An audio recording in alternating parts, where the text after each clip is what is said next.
dálé mi lórí, dálé mi lórí, dálé mi lórí, dálé mi lórí, dálé mi lórí, dálé mi lórí, dálé mi lórí, dálé mi lórí, dálé mi lórí, dálé mi lórí.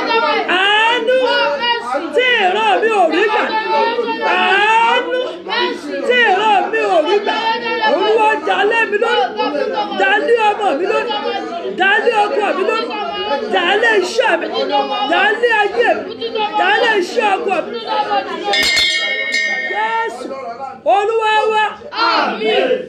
Ọmọ Ọlọ́run kan fún mi ní ẹ̀rí kan lọ́sàn-án. One child of God gave me one testimony. Ní ẹ̀rí ẹ̀ di méjì. Testimony is two. Àkọ́kọ́ tó fún mi. First one he gave me. Ó ní mọ́mì. Mommy. Ó ní nígbà tí wọ́n lọ fún interview. Went to West for interview. Fún àwọn tí wọ́n ń ṣe tó máa fẹ́ lọ gba visa. For those that want to go and collect visa. Ó ní mọ́mì kò ṣẹlẹ̀ rí. It never happened. Àtọ́jọ́ tí mo dẹ̀ ti ń gbọ́ èmi náà ò gbọ́ rí. I've never heard it. Ó lóun ti déwájú òyìnbó àbí àwọn tó máa ń béèrè. Wọ́n ti ń bi ń léèrè. They already asked him. Wọ́n bi ń léèrè àkọ́kọ́. That's our first one. Òun dá wọn lóhùn. She answered. Wọ́n bi ń léèrè kejì. Second one. Ibo lòun lọ. Where are you going to? Ó ní kíní ẹ̀ bá dé. That's when that Òun rántí ibi tóun lọ. Don't remember where she Lòun bá ń wò níwájú. was not looking at Where are you going? Where are you going? Ó ní òun wá sọ òyìnbó pé I don't even know. Mama. Ó lẹ́ni tó interview yẹn sọ pé pardon. Pardon? Wọ́n bá tún bẹ̀rẹ̀ àwọn nǹkan míì. They had something to Ó ní gbogbo ẹ̀ kúrò lórí o. everything went there. Bíbẹ̀rù òyìnbó ló mú un ní o. That is as if it's, Bíbẹ̀rù interview ló mú un ní o. if it's the fear of it. Ó ń wo mọ̀. Ẹ bá She mi not sọ. know. Ó lóun ò mọ̀. Said she not know. Ó ní bẹ́ẹ̀ ló ń bí un. Said that was Ó ní èkejì ti sọ pé ẹni tó wà wájú ẹni tó wà lẹ́yìn tí wò pé ọ̀hún lè fẹ́ lè tó ti ń tò kábàkàbà yìí. Ó lóun gan ti gbà pé her teacher has accepted. wọ́n lè fò. They cannot give her. Ó ní bóun ṣe fẹ́ máa The way she wants to be. ẹ ṣáà gbélé mi lọ́wọ́ Don't àṣìṣọ́ give me as usual. òní kọ́ ni mo ti ń wá It's not today pé I'm coming. gbogbo ń tó bí òun ò rí dá. She not, you cannot Ó ní sign. ṣùgbọ́n nígbà tí Ọlọ́run máa But ṣe when the Lord you do like his own, lòyìnbó bá tẹ̀lé it's ló bá fún ní visa he gave her visa. ló bá gbé èlé lọ́wọ́ ló bá kí wọn bó ṣe ń kí wọn. Ó lóun gbà tó ń kú òbí ò bá tún wò pé ìwé dán fún mi This thing they gave me, kí ló jẹ́ ìpé wọn ti. Ó nígbà tóun dé tẹni ẹ wá sọ fún òun pé that person that telling her that kóun dé ta lọ́hùn kóun tó ṣì. go outside before Ó ní you torí gbogbo àwọn tó wà mẹ́yìn ò dáhùn those ló. that does not Ó sign. nígbà tóun wá dẹnu wá pé When àwọn you èèyàn go pé there, ẹ jọ come please. kíní yìí kí ló wà ń bẹ̀. What is inside this? Ó lẹ́nìkan sọ pé à Someone said wọn ò fún yín they nìyẹn not give you. àwọn ló bá lókè. Okay. Ó náà bá ti ń lọ. Ó ní ẹ̀mí yẹn kàn ní bílẹ̀ lọ́wọ́ ẹlòmíì. Ask another Ó person. ní bẹ́ẹ̀ ni ẹ ti sọ pé wọ́n fún un ní They visa. gave you visa. Wọ́n ti fún yín ní visa instantly. They give you visa Ó ló bá inside. sọ pé visa. Visa. Ó ní ibi tó ń dúró sí. Where she stood. Ó ní àwọn kádẹ̀ ti wà níwájú. Someone have been in her front. Wọ́n bi wọ́n léèrè béèrè. Ask them all questions. Gbogbo ìbéèrè ni wọ́n dáhùn pẹ́pẹ́pẹ́pẹ́pẹ́.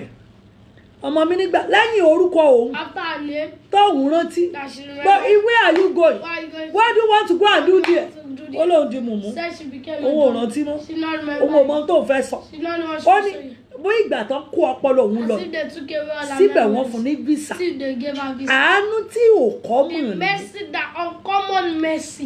ó sì mọ́ gan study gbogbo ẹ̀ gan You know, ó mọ bí so òun lọ everything gan you wọ́n know, fún you ẹ are ní going visa to the double give àní you.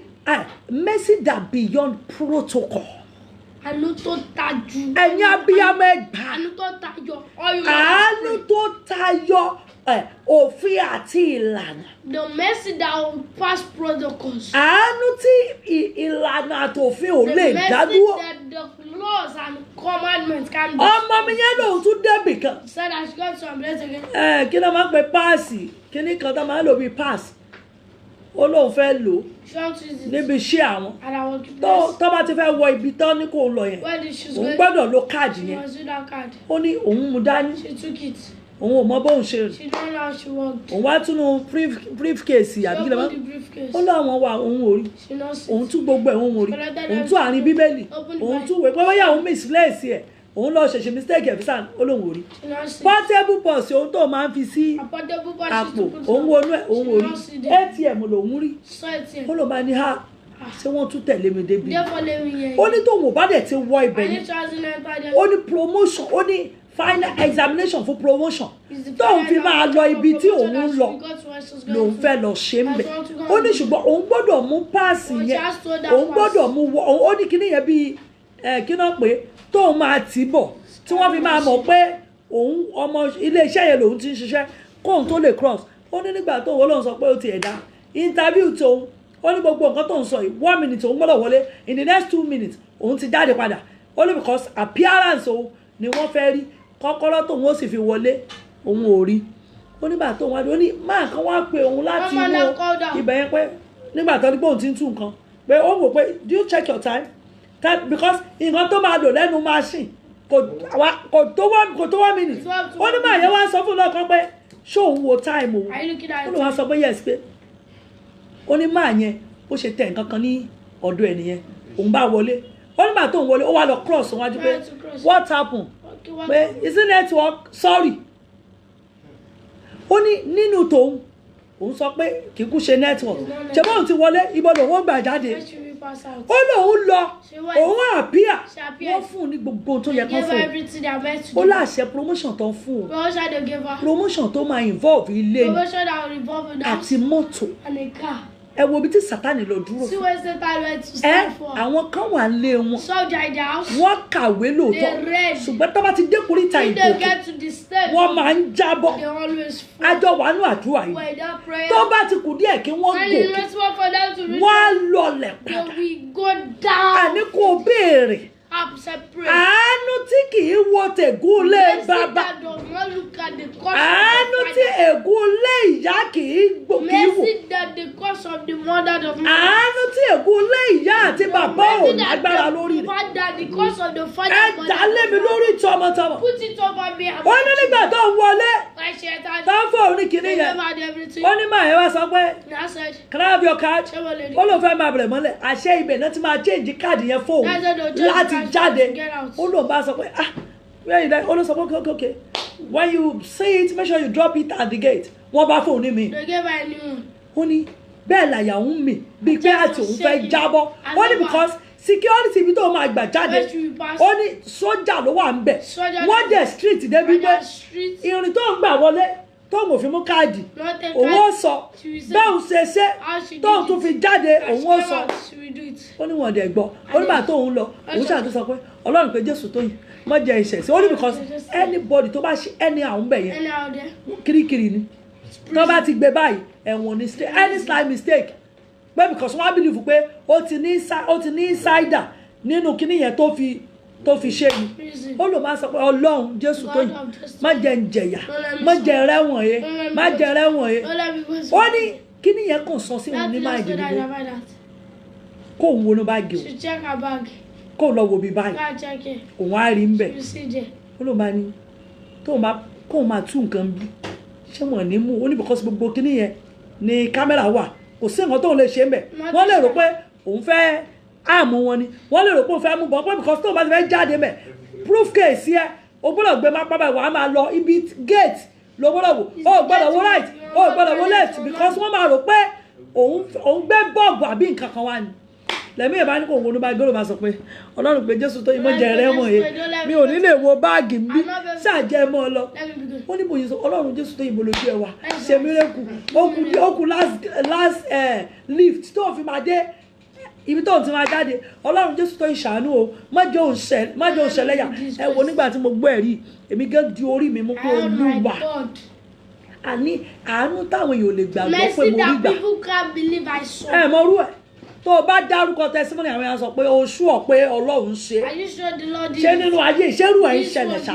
ìyẹn náà ń pè ní àánú àti ìrànlọ́wọ́ láti òkè wá ó lóun sọ fọ́lọ́run pé Olúwa Ọlọ́run Jésù tó yìí wọ́n jẹ́ òun ṣẹlẹ́yà Olúwa ìwọ tó gbé òun wọlé sáà gbé òun jáde ó ní bẹ́ẹ̀ ni kí nìyẹn wá sínú ìwọ sáà ló yọ Paul àti Sílà nínú náà léwu ó yá wá ṣe kẹrin mi sínú bí ó lóun bá bẹ̀rẹ̀ sí gbàdúrà ó ní bó ṣe wá déwájú àmì yẹn ó lẹ́nìkan jáde ṣáájú òun ẹnìyẹn lóyún ó ní wọ́n ń bẹ́ ẹnìyẹn sọ̀rọ̀ lọ́wọ́ ó ní bẹ́ẹ̀ kejì ṣe páàsì òun yẹn ó kàn gba káàdì tí wọ́n fún òun ó kàn wò ní pókè wọ́n approve ẹ̀ olódẹ̀ kí n congratulation ó jáde ìgbà tó ń jáde tán bóyá gbà yẹn ló rántí pé àwọn ò gba káàdì tó yẹ káwọn gbà lọ́wọ́ òun ó ní bó ṣe pè òun nìyẹn ó lòun ti dé di mọ́tò òun báyẹn pè òun báyìí ó ní kíní yẹn sàárè yẹn pariwo orúkọ òun pé kò ń padà pé because òun ò drop dọ́kúmẹ̀ntì company yẹn kan ó ní ó lòun wò pé ikú at last wọ́n padà mú mi ó ní nídìí mọ́tò ó lòun bá sáré mú báàgì yẹn pé kíní kan sọ sí mi lọ́kàn ó ní bó ṣe tẹ̀ báyìí àdúrà mi lòun lọ tẹ̀ nínú fóònù nìyẹn bá ń dà ló bá sọ pé èwo tí wàá lè léyìí báyìí mo wá káàdì àdúrà mọ́ mi ni ó lọ bá ṣàṣe àmì Olúwa bá mi wá àmì Olúwa bá mi wá ó ní àṣẹ ibi tóun ti sọ̀kalẹ̀ nídìí mọ́tò lẹ́gbẹ̀ẹ́ mọ́tò ìgbà tóun kó àwọn kan tóun fẹ́ kó sínú báàgì àyè ibi tí kì í kó nǹkan sí ló fi káàdì sí ó ní bí eléyìí tóun sọ ìtóun kọrí sílẹ̀ tóun sọ ó ní àwọn àmì yẹn ti sọ láǹdí mọ́tò ó lóun bá sọ pé can't you hear your name they have been calling you don't drop this you don't drop it ó ní wọ́n ti fẹ́ máa aláṣọ ló bá sọ pé wait I have it with me ó ní because kíní yẹn gangan lọ ó ní mo ṣe fún wọn ni wọ́n sọ pé next time you drop it before you go out ó ní yes sir òun bá ṣe yes sir ó ní ẹgbẹ́ mọ́tò lòun ti yọ kíní lòun ti ń tọ̀ ó ní ti ń tọ̀ sára ó ní mọ́mì òun ò believe ó nígbà tóun sọ fún ọ branch manager òun ó ló sọ pé kò possible ó lo nǹkan lọ ni ó ní ọ̀gá ìwà sọ pé nǹkan tí ò jẹ́ kó ń rí promotion gbà over 6 years ni wọ́n dánwò yẹn tó túmọ̀ sí wípé bí àánú ẹ mọ̀ pé a máa ń sọ pé àwọn kan wọ ọmọ wòlíì ni wọ́n bó o bá ń tẹ̀lé wòlíì rẹ tó o lọ inú méjì àánú tó bá wòlíì rẹ rìn ó máa bá ọ rìn torí màláìka wòlíì rẹ á máa bá ọ rìn kiri òun ni mo ṣe máa ń sọ fún ọ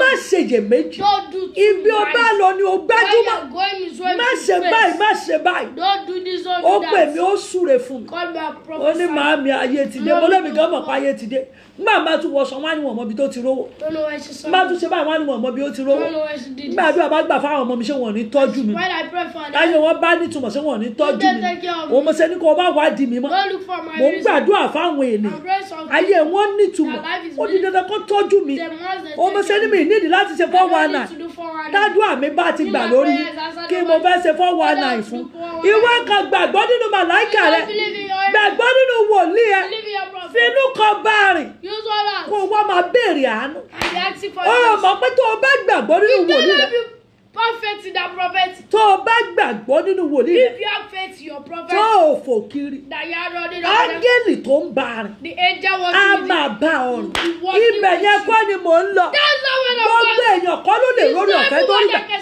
ṣùgbọ́n mo fẹ́ kó o mọ̀ Oh, but I want you to know. àánú yàtọ̀ sí ohun tá à ń fọwọ́ Mercy kékeré is different from what to just. ìrànlọ́wọ́ látòkè yàtọ̀ sí Help tèmi from above is different from ìrànlọ́wọ́ látòkè yàtọ̀ sí ohun tá à ń rà Help from above is what is ẹ different pariwo from what I pray.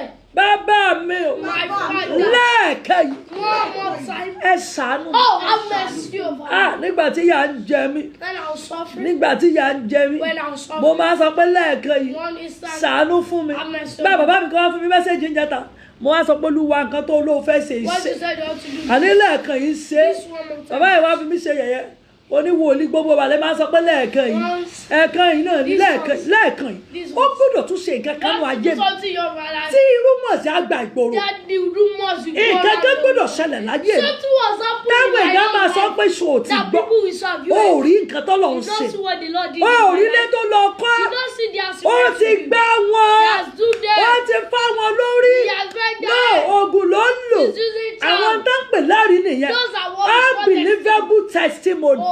The testimony that people will be saying, ṣé lóòótọ́ ni àbírọ́ ẹ pariwo bàbá mi olúwa o lẹ́ẹ̀kejì ẹ wọ̀ mí ní aṣọ àánú. mọ́ gbà bẹ́ẹ̀ tálíkì bí yálì jáfa rèmílíkì dá yálì àfà ohun olúwa sọ kankan sétí mi tó bá wọ̀ láṣọ àánú ó lè fade. You can fade. Sọ pé kó sọ̀rọ̀ gangan dànù. Turn me to mercy. Mo rántí àdúrà kan tí mo gbà. I remember what prayer. Ẹ̀mí mọ́ mo wá sétí mi báyìí. Òun ni màá fi gbàdúrà fún. That's what I used to pray. Mo lè fẹ́ kẹ́yìn náà gbà. I want you to pray. Tì mí pamọ́ yàrá àánú kò gbàgbé mi síbẹ̀. Lock me. Sọ rántí àdúrà yẹn. Mo gbà ní 2-3 years ago. Àwọn tó wá ń sọ̀rọ̀ pé mami wọ̀tọ̀ mami ń ṣe kinní kan. Owó tó yẹ kọ́ mi ṣe kinní kan lọ́mi ń ṣe kinní kan. Níbo lẹ́yìn wọ̀? Gbà mò ń gbà. Mi ń bá náà kan tán torí mi ìwọ mẹ́ni tó ń bẹ lẹ́yìn mi ti ń jẹ́ Jésù. Ìgbà tí mò ń gbà bolo wà mo sọ nígbà yẹn mo rántí tó bá rántí nígbà tí mo rí pé olóore kan wà ní ayé mi ó lọ mo ní bàbá ẹ gbàgbé mi sí yàrá àánú ẹ tì mí pamọ́ bẹ̀ ó mọ tí mo sọ ni ẹ kàn gbé ẹ síbi á lè tiẹ̀ mọ́ bẹ̀ wà á kàn máa dànù lọ bàbá mi kọ́ ní Tóyìn má wo ohun táyé sọ pa nígbà tó bá máa rí lèjì Ọlọ́run ṣe ó lẹ́nu mi àlọ́ bọ́ sí kànga torí àwọ̀ pé bò ló ṣe ṣe bàbá mi ti tì mí má yà á lọ kò sẹ́ni tó lè gbé mi jáde mẹ́ ẹ̀yin lè pariwo àkókò ti tó lẹ́ẹ̀kẹ́ yìí ẹ tì mí má yàrá àánú ẹ dẹ́pọ́sìtì mi fún àánú ẹ tì mí má yàrá àánú ẹ ti ayé mi má yàrá àánú ẹ tì mí má yàrá àánú ẹ tì mí má yàrá àánú ẹ tì mí má yàrá àánú Ọlọ́run gbàgbé mi sí yàrá àánú ẹ tì mí má yàrá àánú tọmọtọkọ ẹ tì mí má yàrá àánú ẹ tù mí sí yàrá àánú ẹ tarí mi sí yàrá àánú ẹ tarí mi sí yàrá àánú ẹ tarí ọmọ mi sí yàrá tarí ọkọ mi sí yàrá ẹ gbé mi wọ yàrá àánú ẹ gbé mi wọ yàrá àánú ẹ gbé mi wọ yàrá àánú ẹ gbé mi wọ yàrá àánú ẹ gbé mi wọ yàrá àánú ẹ gbé mi wọ yàrá àánú ẹ sọ èmi gẹ́gẹ́ di àánú ẹ sọ èmi gẹ́gẹ́ di àánú sọ èmi gẹ́gẹ́ di àánú sọ èmi gẹ́gẹ́ di àánú Jésù Olúwa wa.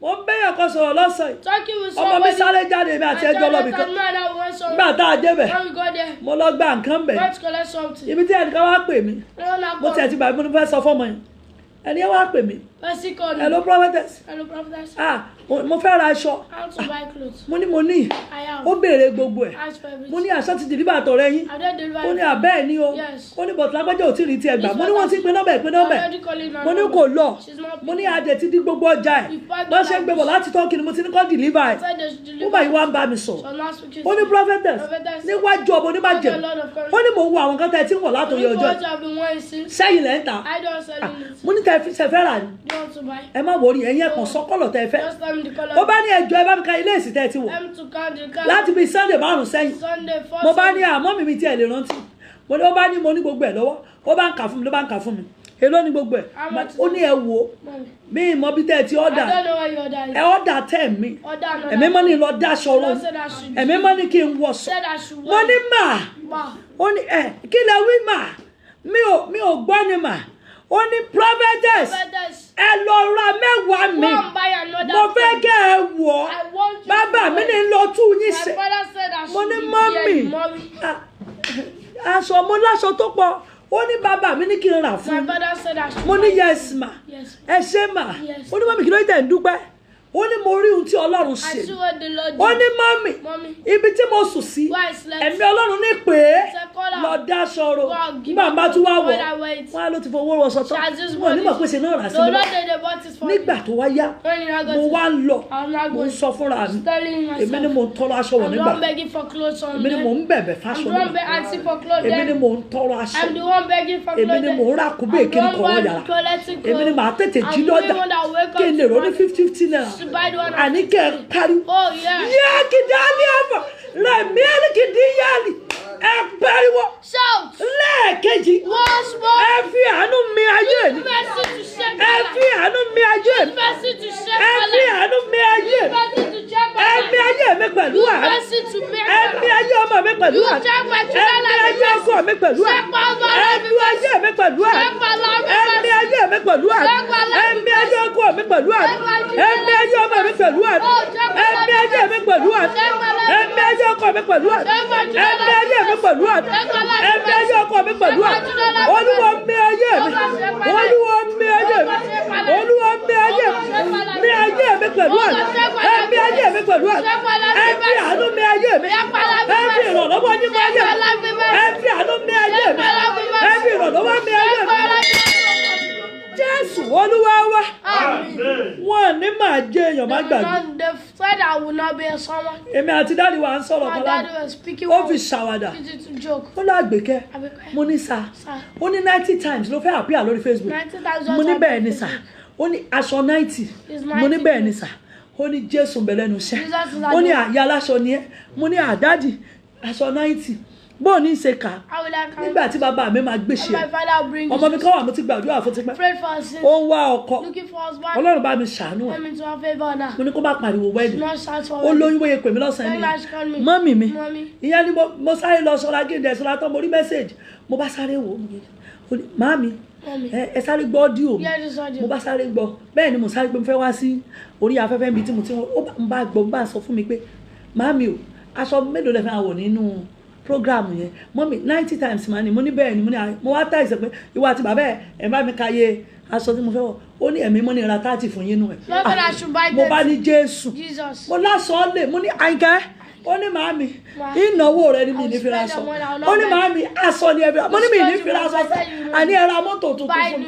ẹbí inú ra lé fún mi ó ní màámi owó lé ń bọ̀ àní kẹ́ẹ̀tì ẹ má wọ̀wọ̀ kú wọ̀ mo ní mò ń wọ ọkàn mò ń wọ aṣọ onímọ̀ mi mò ń wọ aṣọ bàbá aṣọ kọ́ wà ẹ̀mí ìfẹ́ kẹ́ ẹ̀ wọ mọ́ ó ní 90 times yẹn aṣọ gidi ẹ dírẹ́sì bí ẹ tọ́lọ̀ ti sàánú mo bá ní àyíkẹ́ ẹ mọ́ ó ní màámi tó bá jẹ́rẹ́ dìbèdì lẹ́fẹ́ ṣé kí ní kọ́ wá kó fún ilé mo ní rárá bá ń kówó ní mi ò trọ́ọ̀sì yín pẹ̀lú owó màámi ọ̀tọ̀ mi ilẹ̀ fowó ṣe mo bá wò ó mo bá jókòó èèyàn kan ní kí n gba aṣọ gidi 10 èèyàn kan ní mo wá jókòó ẹ ń gbò bá pẹ́ ẹnìkan náà wò mí alọ́lọ́ ní kò ń ra lé fún Don't say you should buy us for me. ẹ gbọ́ kí ni mo fẹ́ ṣe fún wọn What náà I want to do for one kí ni mo night. fẹ́ gbà ẹ fún What I want to do gbogbo tó o before. bá rí pé mo Everything see me àwọn want ènìyàn is people that give. àtọkọ mi And my husband. ẹ gbọ́ mi Oh, yeah, me.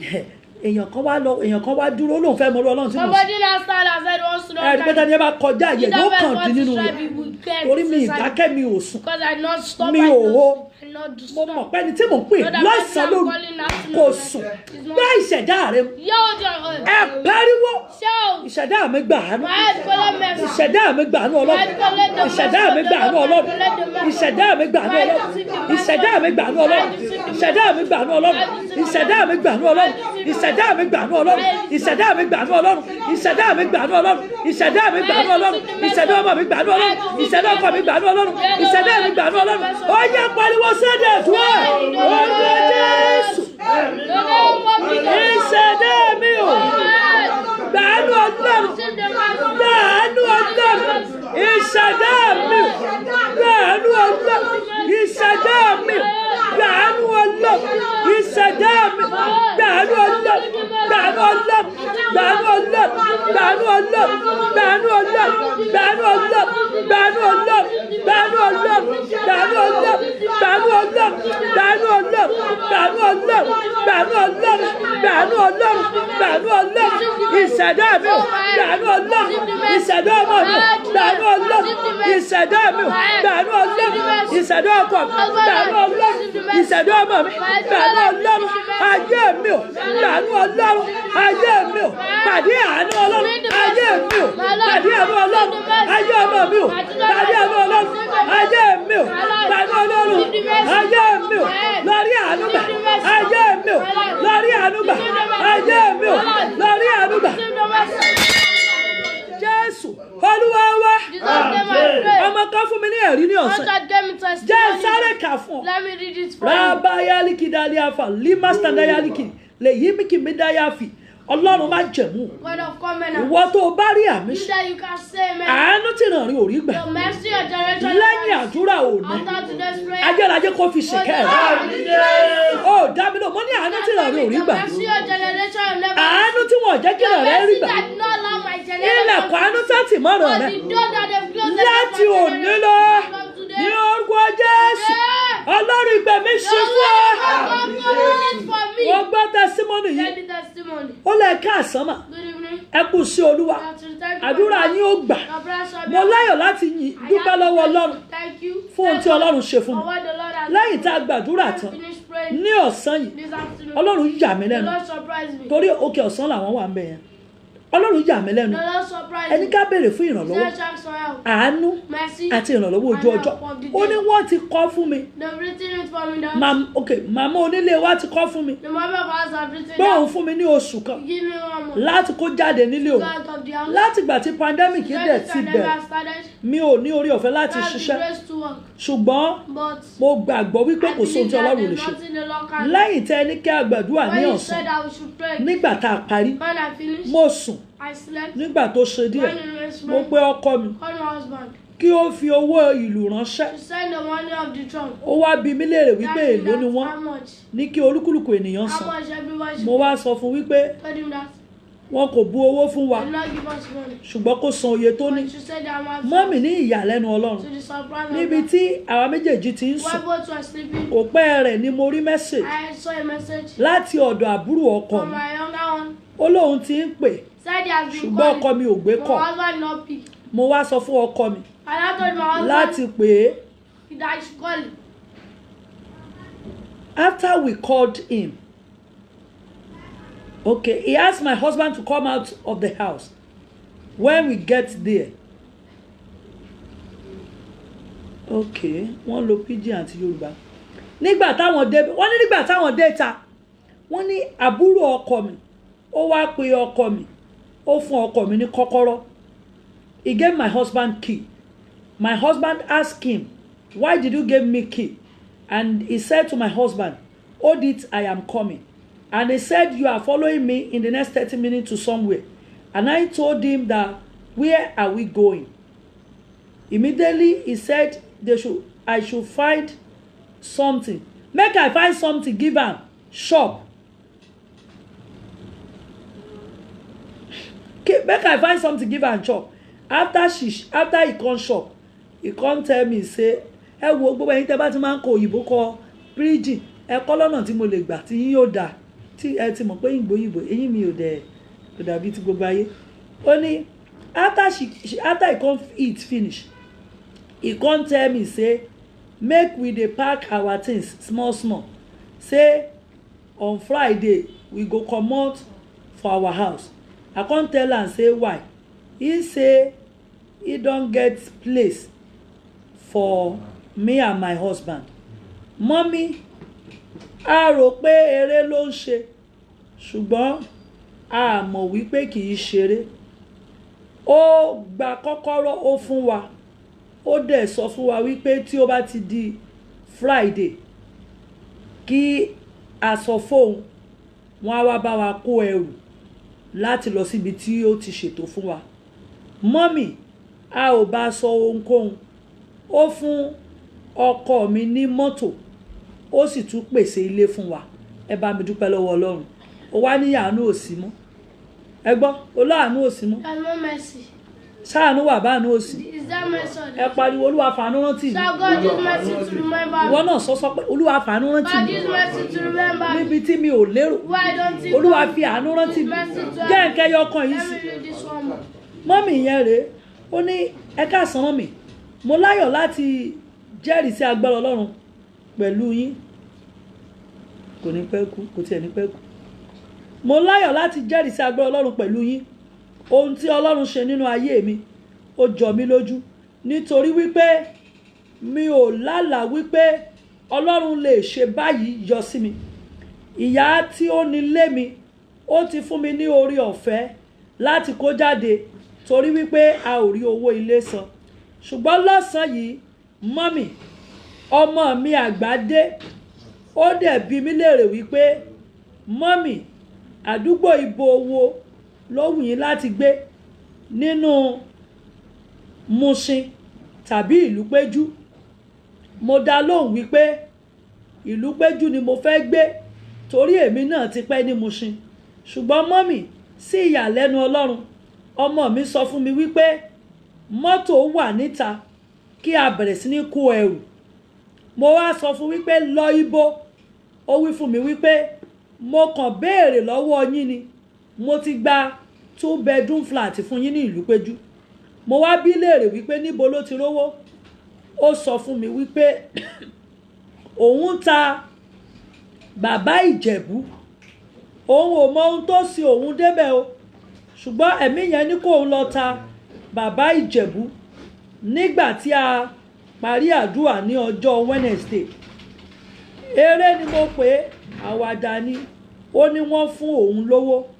Owó yìí ló fi owó mọ́ tí ó lọ fi gba ilé. Ìyẹn kò tún kéré mọ́mì. Nígbà tí mo débẹ̀ ní bí aago kan ní ọ̀sán òní, mo rí wípé a ti tò gbogbo ohun tí mo nílò síbẹ̀. Ó ní aṣọ nìkan ni kí n kó.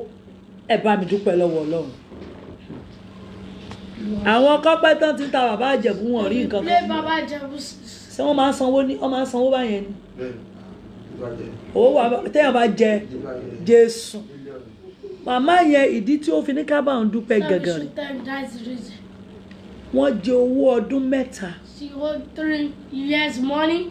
Wọn ò rí owó san. Not see to pay rent. Ìyá yẹn wá sọ pé tí wọn ò bá kó If they jáde, did not pack out, òun á fi ọlọ́pàá da ẹrù wọn síta. use police to pour her loads out. Màmá yẹn pè mí ní ọjọ́ Sunday. Call me on Sunday. Wọ́n sunkún. Cried. Wọn ò mọ̀ pé Ọlọ́run ò jọ èmi. Now know the Lord is not like you. Ẹ gbàdúrà kan ìsìnká tó Let's parí. pray this one last prayer before. Olúwa fàánú yanjú ohun táyé rò pé yóò já sí yẹ̀yẹ́. To operate what people think it to Ohun tí ayé rò pé yẹ̀yẹ́ ni ó padà já sí. What the world thinks that it to come out of faith. Ohun táyé rò pé ẹ̀sín ni ó padà já sí fún What mi. the world thinks that it to come out. Ẹ fàánú yanjú ẹ̀. Use mercy to operate. Níbi tí àánú ènìyàn ti sáàkì When the fún. mercy of the woman is not there. Níbi tó dà pé kò sí àánú When ènìyàn it mọ́. looks as if the help of the woman Níbi is tó not there. dàbí pé kò sí ìrànlọ́wọ́ lọ́wọ́ When it ènìyàn looks fún as mi mọ́. if the help of the woman is in there. Ayérayé o. Oh Lord, Ẹ dìde àánú fún mi. put up mercy for me. Ẹ dìde àánú fún mi. Put up mercy for me.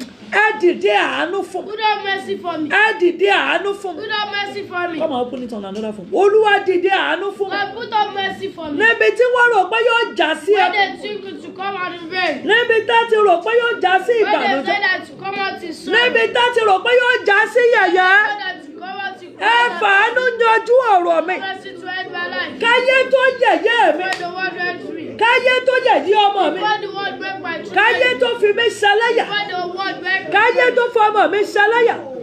before the Ẹ world fàánú disgrace yanjú my ọ̀rọ̀ mi. children. Use mercy to Máa make my life. gbàdúrà yẹn báyẹn. Pray that prayer. Olúwa fàánú yanjú ẹ̀. God, use mercy to Olúwa fàánú yanjú ẹ̀. Olúwa fi àánú yanjú ẹ̀. Olúwa fàánú yanjú ẹ̀. Olúwa fi àánú yanjú ẹ̀. Olúwa fi àánú yanjú ẹ̀. Olúwa fi àánú yanjú ẹ̀. Olúwa fi àánú yanjú ẹ̀. Olúwa fi àánú yanjú ẹ̀. Ohun tí mo rò pé yóò já sí yẹ̀yẹ́. Ẹ fi àánú Káfárì yanjú ẹ̀. Ohun tí mo rò pé yóò já sí ẹ̀sín. Ẹ fi àánú yanjú ẹ̀. Níbi tí mo ti sọ̀rọ̀ ètí nù. Ẹ yọ sí mi pẹ̀lú àánú. Níbi tí mo ti sọ̀rọ̀ ètí nù. Lórí ọmọ mi. Lórí ọkọ mi. Ẹ yọ sí mi pẹ̀lú àánú. Jésù Olúwa wa. Amen. Àdúrà wa kẹyọ kan. Our prayer remain one. Mo sọ fún yín láàárọ̀. Lord, in the morning, Tó o bá ráàánú gbà. if you don't have favor, O lè rí mercy, ìrànlọ́wọ́ Ọlọ́run you gbà. can never see the help of the Lord. Kò sẹ́ni tí ó lè rí ohunkóhun gbà There's no one that can see the mercy of láì the ṣe Lord porí àánú gbà. without just seeing the mercy. ìrànlọ́wọ́ ènìyàn asán ni. The help of the woman is just in Tó o vain. bá lè ṣàmì If you can say amen. gbogbo agbára All the power tó tilẹ̀kùn àánú mọ̀ that God did not say láti òní lọ as from today. agbára yẹn wọlẹ̀. That power will be Ooo bí Ọlọ́run ti ń bẹ láàyè tí the way ẹ̀mí the ẹ̀ word has been and it will still be. mo tọ̀ wá ní orúkọ Jésù ti God, Násárẹ́tì in the name of Jesus of Nazareth. ní Everywhere the word are using you to do your thing. níbi tí ayé ti ń mì mí ìkiri When the word are mimicking you. níbi táyé ti ń jèrè ọ̀rọ̀ lára When rẹ̀ the word are operating word níbi from táyé you. ti ń sọ pé kí ló When the jáde word are saying what are yours. ọ̀rọ̀ jáde àṣẹ́tẹ̀ Because àánú káfárì kò dá ọ ló. Mo dẹ̀ ti súre fáwọn èèyàn wọn ọ̀dẹ̀ ṣàmì ẹ gbọ́ ohùn Olúwa hear the voice of the níbi Lord. táyé rò pé yẹ̀yẹ́ máa When dìde the fún ọ word think that pain will come níbi táwọn èèyàn ti rò pé ẹ̀sín ló máa when padà people think that you will be put níbi to táwọn shame. èèyàn ti rò pé yẹ̀yẹ́ rẹ ni ó padà yọ When people think that you will be disappointed. níbi táwọn èèyàn ti rò wípé o máa padà When ṣẹlẹ́yà people have thought that you will níbi be- táwọn èèyàn ti rò wípé o máa padà ṣẹ̀sìn When people have thought you will ọ̀rọ̀ be jáde disgraced. àṣẹ́tẹ̀lé àánú kó pọn ẹ̀ lẹ́nu àní níbi tí wọ́n gan ti rò pé ẹ̀sìn ni ó yọrí sí When it will fall out and níbi spread tó o and ti rò cover- pé yẹ̀yẹ́ rẹ ni ó When yọ said that your face will come out. níbi tó o ti rò pé ẹ̀sìn ni ó padà já When sí said that your grace will níbi come tó o ti rò out. pé yẹ̀yẹ́ ni ó padà já When sí you thought that it's disgrace tí and àmì cover- rẹ bá dún bí àrùn Your amen can ní stand. orúkọ Jésù àánú kó dìde gbọ́ ohùn Olúwa Hear the voice of the Lord. ọwọ́ àánú Hear Ọlọ́run the voice of the Lord. tó máa ń mú ìrànlọ́wọ́ That òjijì wá bring sudden help. tí o bá rí àmì ṣe If you can say ọwọ́ yẹn wọnú ayé mọ́mì yẹn ò sàmì ọwọ́ àánú the hand of tó mercy máa ń mú ìrànlọ́wọ́ that òjijì wá used to bring sudden ọwọ́ help. àánú The hand of mercy tó máa ń mú ìgbédìde that òjijì used to wá bring upliftment. ọ̀rọ̀ yóò mọ̀ nílà rẹ And everyone will tí see wọ́n us. fi máa ṣe ọ́ lórí We used to tí help wọ́n you. fi fẹ́ súnmọ́ That used to come tí wọ́n close fi to fẹ́ you. bá ọ That used to come to bí o work bá with rí you. àmì But ṣe if you can say ọwọ́ amen, àánú yẹn kó máa bá ọ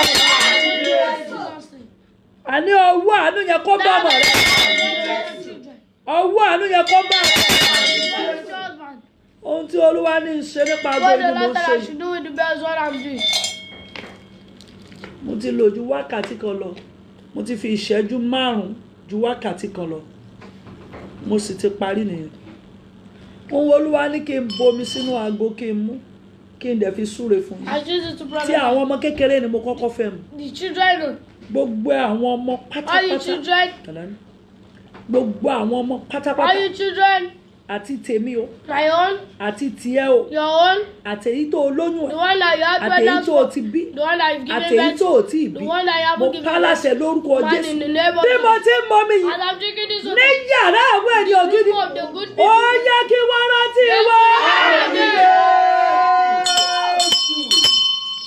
Ẹ gbọ́ ohùn Olúwa hear the voice of the Lord. sani bá gba wòlíì bíi wòlíì Anybody that believe a prophet òun that náà ló máa jèrè the wòlíì one that will reap ó lè tún máa wọ pé ṣé màjíìkì ni mo ń magic ṣe and see magic and ṣùgbọ́n tó o bá gbàgbọ́ But if you believe, ó máa wà lára àwọn tó máa ní èrí be part of mo ń lọ those. lẹ́ẹ̀kejì I'm going the second time. gbogbo èyí tí ilẹ̀kùn àánú tì Everyone mọ́ know me that you don't mess up. gbogbo èyí tẹ́ kì í rónú Those òru of you that you don't see. gbogbo èyí tẹ́ kì í rónú Those of you that lọ́wọ́ don't serve. gbogbo èyí tẹ́ kì í réèyàn Those of you ṣáájú that don't see someone. gbogbo èyí tẹ́ kì í réèyàn Those ṣe of yín you lóru that don't see someone. gbogbo èyí tẹ́ kì í réèyàn tì Those yín of you lẹ́yìn that don't see someone. gbogbo èyí tó jẹ́ wípé So all of bí you that yẹ̀yẹ́ yín ò bá if yọ you are disgracing ẹ the kì í house, réèyàn dìde don't sí see someone to rise bí ẹ up. bá rí àmì ṣe If you can say that, láti òní lọ and from today, lórúkọ bàbá in the name of the Father, lórúkọ ọmọ name of the Son, lórúkọ ẹ̀mí name of the Holy bí mo Spirit, ti mu omi as I'm drinking mo this water, bá a láṣẹ command, ní yàrá ògo room of ní the- yàrá àwọn èèyàn gidi room of the- ní yàrá olùrànlọ́wọ́ the room of the- ní yàrá alátìlẹ́yìn room of the- ní yàrá agbọ̀yànù room of the- lórúkọ Jésù In the ó name jẹ́ of- ọ̀run kó fi àánú láti yí.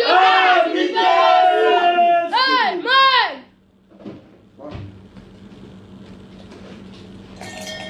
bí mo ti mu omi yìí As I've drank this water, láti òní lọ olóore rẹ ní gúúsù you have at the morning, olóore rẹ ní àná the afternoon, olóore rẹ ní ìlà oòrùn the afternoon, the afternoon, olóore rẹ ní ìwọ̀ oòrùn the one in the evening, olóore rẹ lamẹ́ríkà one in America, olóore rẹ ní London one in London, olóore rẹ ní Nàìjíríà one in Nigeria, olóore rẹ ní diaspora one in London, níbikíbi tí wọ́n bá yẹ wherever they are, tí wọ́n fi orí lọ let us see ní orúkọ Jésù the name of Jesus. wọ́n ò ní ní ìsinmi.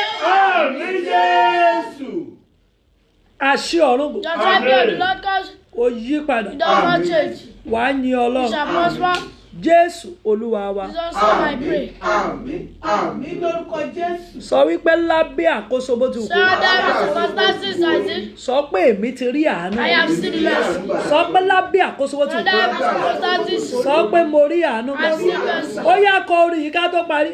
Sọ wípé mo dúpẹ́ pé mo rí àánú gbà.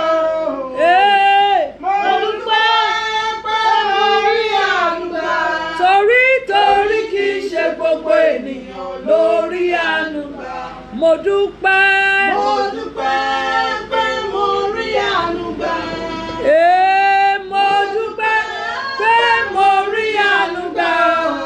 Torí kì í ṣe gbogbo ènìyàn ló rí àánú gbà. Mo dúpẹ́ o. Mo dúpẹ́ pé mo rí àánú gbà. Tọmọtọmọ. Mo dúpẹ́ pé mo rí àánú gbà. Torí kì í ṣe gbogbo ènìyàn ló rí àánú gbà. Bàbá àgbà arúgbó ọjọ́ o. Ìwọ ló yẹ Láti gba ògo. ìwọ ló yẹ. Bàbá àgbà arúgbó ìgbà ni o. Ìwọ ló yẹ Ijó rẹ̀ dà. láti gba ògo. Ìwọ ló yẹ. Dádì àgbà arúgbó ọjọ́ o. Ìwọ ló yẹ Ó sọ̀rọ̀. láti gba ògo. Ìwọ ló yẹ. Dádì àgbà arúgbó ọjọ́ o. Ìwọ ló yẹ Bàbá wa. láti gba ògo. Ìwọ ló yẹ. Dádì àgbà arúgbó ọjọ́ o. Ìwọ ló yẹ láti gba ògo. Ìwọ ló. Dádì àgbà arúgbó ọjọ́ o. Ìwọ ló yẹ Láti gba ògo. Ìwọ ló yẹ.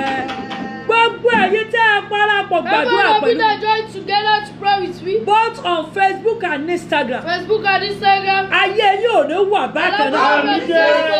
Ẹ má gbàgbé o. Don't forget.